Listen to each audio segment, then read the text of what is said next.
এবারের গণভোটে যদি হ্যাঁ জয়যুক্ত না হয় তাহলে কি হতে পারে?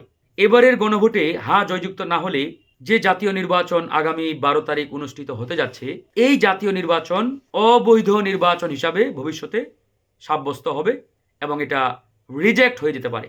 এই কথা শুনে হঠাৎ মাথায় আপনার খটকা লাগতে পারে যে এটা কিভাবে সম্ভব? দেখুন, এই যে বর্তমান অন্তর্বর্তীকালীন সরকার, এই সরকার যেভাবে আমরা ওনাদেরকে ক্ষমতার চেয়ারে বসিয়েছি, ওনারা এখন দায়িত্ব পালন করছেন। এই সরকারের এখন পর্যন্ত প্রাতিষ্ঠানিক যদি আইনি ভিত্তি বলেন, সেই প্রাতিষ্ঠানিক আইনি ভিত্তি কিন্তু আমরা দিতে পারি নাই। এই সরকারের প্রাতিষ্ঠানিক আইনি ভিত্তি হচ্ছে আগামী গণভোট।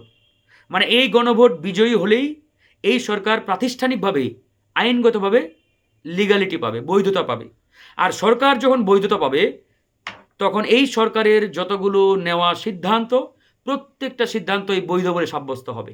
আর এই গণভোট যদি না জয়যুক্ত হয়, তার মানে এই সরকারের প্রাতিষ্ঠানিক যে লিগ্যালিটি, এটা কিন্তু আর পাচ্ছে না।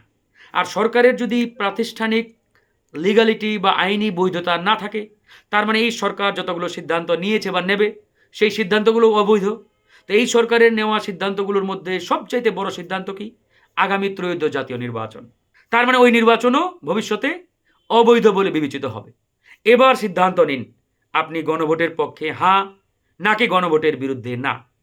যদি দেশের পক্ষে হয়ে থাকেন, বাংলাদেশের পক্ষে হয়ে থাকেন, দেশপ্রেমের পক্ষে হয়ে থাকেন, তাহলে গণভোটে হাঁ দিন। অবিবেচকের মতো, নাদানের মতো ন্যায়ের পক্ষে কথা বলিয়েন না। Think deeply.